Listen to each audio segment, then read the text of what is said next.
Copyright disclaimer under Section 107 of the Copyright Act 1976. Allowance is made for fair use for purposes such as criticism, comment, news reporting, scholarship, and research. Fair use is a use permitted by copyright statute that might otherwise be infringing. Non-profit, educational, or personal use tips the balance in favor of fair use.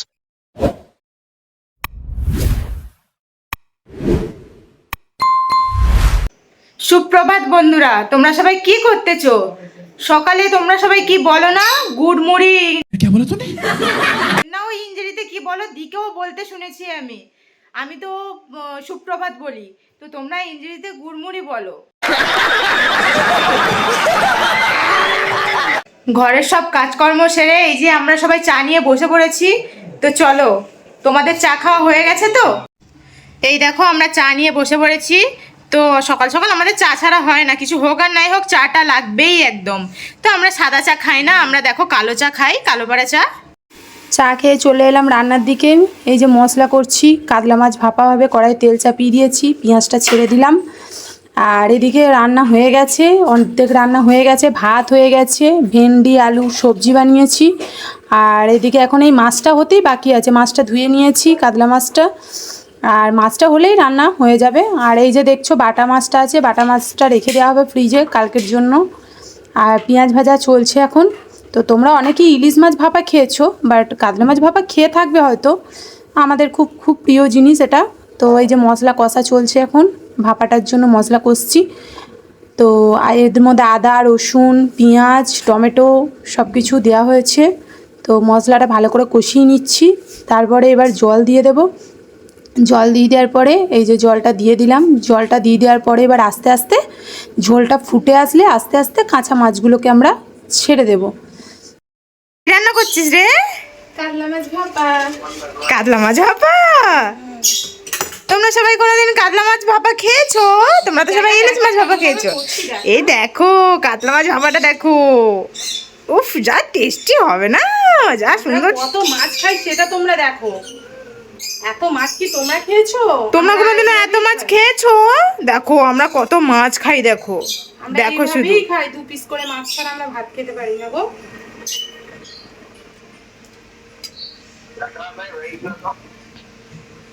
দেখো আমরা সবাই 2 piece করে মাছ ছাড়া খেতে পারি না। তোমরা সবাই খেয়েছো কোনোদিন 2 পিস করে মাছ? না, তোমরা তো সবাই 1 পিস করেই মাছ খাও, আমরা দেখো 2 পিস করে মাছ খাই, তাই না মেহুদি? একদম। ভাপাটা হওয়ার পরে দেখাবি, এখন দাঁড়া সবে বানালাম, কালারটা হওয়ার পরে দেখো তোমরা কেমন করি। কেউ লোভ দেবে না কিন্তু, আমাদের পেট খারাপ করবে। ওহো, আমার তো এক্ষুনি দেখে জিভে জল চলে আসছে মেহুদি, আমার জিভে জল চলে আসছে। এখন দেখাস না, ভাপাটা হওয়ার পরে ওদেরকে দেখাবি কেমন বানিয়েছি। এইদিকে আমাদের কাতলা মাছ ভাপা ফুটছে, আর এইদিকে দেখো কালকের জন্য আমাদের মেহুদি মাছ তুলে রাখছে ফ্রিজে। দেখো এ মেহুদি, এটা কি মাছ রে? জানি না, খেতে হয় খাই, সব মাছের নাম জানি না। এ মা, মাছ নিচ্ছিস, মাছ তুলছিস, তো তুই মাছের জানিস না মাছের নাম? তোকে এই মাথাটা খাবো। ও বাবা, এটা কি মাছের মাথা রে? এটা হলো কাতলা মাছের মাথা। ওরে বাবা, তুই আমাকে কাতলা মাছের মাথা দিবি?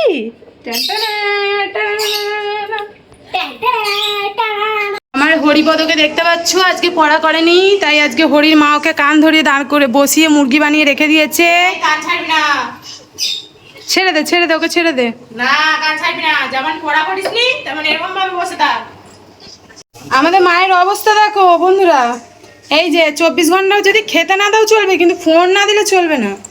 মানে ফোনের মধ্যে ননস্টপ এই যে সিরিয়াল চলতে থাকে। কি আর বলবো, যে কি যুগকাল এলো। ফোন না দিলে কাতলা মাছ ভাপা হয়ে গেছে। তো আমাদের কাতলা মাছ ভাপার ফাইনাল লুকটা তোমরা একবার দেখে নাও। এই যে দেখতে পাচ্ছ বন্ধুরা, তো যে যে খাবে তাড়াতাড়ি চলে আসো। তোমরা দেখো আমাদের বাবু নারকেল দুটো নিয়ে কি করছে। বাবু কি করছো? পরে আজকে নারকেল নাড়ু হবে, যেহেতু আমাদের মা বর্ধমান চলে যাবে, তাই জন্য আমাদের মা আমাদের নারকেল নাড়ু করে দিয়ে যাচ্ছে। কারণ আমরা তো বানাতে পারবো না বন্ধুরা, দুর্গাপুজোয় তো তোমরা সব ঘরে ঘরে নারকেল নাড়ু করো, তো আমরা করতে পারবো না বলে আমাদের মা আজকে আমাদেরকে নারকেল নাড়ু করে দিয়ে যাচ্ছে। আমরা সন্ধেবেলা মন্দিরে পুজো দিতে চলে এসেছি। এই যে আমাদের মা আর এই যে বড় বাবা, মন্দির এটা আমাদের এখানকার। তো আমরা ধূপ মোমবাতি সন্ধেবেলা জ্বালানোর জন্য মন্দিরে আসি প্রত্যেক সপ্তাহে একটা দিন করে। তো আমরা চলে এসেছি মন্দিরে এখন পুজো দিতে। তো পুজো টুজো দেওয়া হয়ে গেছে, পুজো হয়ে গেছে, মানে পুজোটা হয়ে গেছে, তোমাদের সামনে তুলে ধরতে পারিনি। তো পুজোটা শেষ হয়ে গেছে, আমরা এসছি, পুজো তখন চলছে, তো সেটা তোমাদের সামনে তুলে ধরা হয়নি। আর এই যে দেখো বন্ধুরা, দুর্গাপুজোর আমাদের মানে দুর্গাপুজোর যে প্যান্ডেল তৈরি হচ্ছে এখন, সেই সব চলছে প্রস্তুতি। আর এদিকে আমাদের এই যে ট্রেন যাচ্ছে দেখছো, এটা আমাদের রেল লাইন। আর এই যে মেলা বসেছে, ঘুগনির দোকান সামনেই, উফ দেখে যে জিভ দিয়ে জল বেরিয়ে চলে আসছে একদম বন্ধুরা। খেতে তো হবেই, মেলার ঘুগনি মানে বুঝতেই পারছো। আর এইদিকে জিলাপি, বাদাম এইসবের দোকান বসেছে। আর এদিকে টুকটাক বাচ্চাদের খেলনা পাতি যাবতীয় মানে সব রকমই মেলা এখানে বসেছে। তো আমরা একটু মেলাতে পুজো টুজো দিয়ে মেলার দিকে চলে আসলাম, মেলাতে এখন ঘুরে নেব একটুখানি। আর বন্ধুরা কি বলবো, জিনিসের এত দাম বলছে না, মানে পছন্দ হলেও নেওয়ার মতো না, এরকম ব্যাপার আর কি। তো এই দেখো ক্লিপ, হার, মেয়েদের বুঝতেই পারছো সবসময় এই দিকেই নজরটা আগে যায়, কারণ যেহেতু মেয়েরা মেলায় গিয়ে আগে এগুলোর খোঁজ খবর বেশি নেয়। এইগুলো দেখে পুরো মনে হচ্ছিল সবই যেন কিনে নিই, কিন্তু সামর্থ্যর বাইরে, এগুলো তো সব তো কেনা আমাদের সামর্থ্যের মধ্যে থাকে না। আর জিনিসপত্র এতটাই দাম বন্ধুরা, তোমাদেরকে বলে বোঝানোর মতো না। আর এই যে মাহি হাঁ করে তাকিয়ে আছে, মানে ওকে কিনে দিলে ভালো হয় এরকম ব্যাপার। এদিকে ঘরের কিছু টুকটাক সাজের জিনিসও বিক্রি হচ্ছিল, ক্লিপ টিলিপ, মানে অনেক রকমের মেলা দেখতেই পাচ্ছ তোমরা। তো এদিকেও আকাশে পরে মেঘও করেছে, আর মা মাহি এই যে হরিপদ ওরা সব জিনিস দেখছে। আমি তার মধ্যে তোমাদেরকে একটু ঘুরিয়ে মেলাটা ঘুরিয়ে দেখিয়ে দিলাম। তো দেখে তো বুঝতেই পারছো এইসব মেলায় এলে বন্ধুরা যেতে ইচ্ছা করবে না। তো আমরাও এই মেলাটায় ঘুরে নিলাম, ঘুরে নেওয়ার পরে এবার যাব, গিয়ে আমরা একটু ঘুগনি খাবো, ঘুগনি টুগনি খেয়ে তারপরে বাড়ির জন্য রওনা দিতে হবে। কিন্তু মেলাটা দেখে বন্ধুরা যেতে ইচ্ছা করছে না। আর এই যে বাচ্চাদের সামনে নিয়ে আসিনি, বাবু যেহেতু টিউশনি গেছে, বাবুকে নিয়ে এলে ওইটাতে চাপাতেই হতো, নইলে বদমাইশি করতো। আর আমার ব্যাগটা খুব পছন্দ হয়েছে, মাহি একটা আমি একটা নেব ভাবলাম, কিন্তু সে হয়ে উঠলো না, মানে দামের জন্য দাম কষাকষি করলাম, তারপরে চলে আসলাম ঘুগনি খেতে। তো দেখতেই পাচ্ছ ঘুগনি বানাচ্ছে, আকাশে মেঘ উঠেছে, মা বলছে বাড়ি চল, কিন্তু আমাদের মন মানছে না, আমরা বলেছি ঘুগনি খেয়েই তারপরেই যাব। আমি আর মাহি ঘুগনি খাবো বলে দাঁড়িয়েছি, মা আমাকে তখন বলছে জল মাখাচ্ছে নাকি ঘুগনিতে, কিন্তু কলকাতার সিস্টেমটাই এরকম বন্ধুরা, থালার মধ্যে ওরা ঘুগনি করে নিয়েছে, পরে আবার জল পাইল করে গরম করে দেয়। তো এই ঘুগনিটাই 20 টাকা প্লেট, কিন্তু কিছু করার নেই, বাড়িতে এত ভালো ঘুগনি বানায়, তার সত্ত্বেও বাজারের ঘুগনি যেন একটা আলাদাই স্বাদ বন্ধুরা। আর মাহির দেখো না জিভে জল চলে এসছে। এই দেখো বন্ধুরা, আমাদের নারকেল নাড়ু বানানো হচ্ছে, শুরু হয়ে গেছে, মা নারকেল নাড়ু বানাতে শুরু করে দিয়েছে। ও মা কি বানাচ্ছ? নারকেল নাড়ু। ও বাবা, নারকেল নাড়ু বানাচ্ছ। আর দেখো বন্ধুরা, একদিকে আমাদের চা হচ্ছে আর একদিকে মা নারকেল নাড়ু তৈরি করছে, তাই তো মা?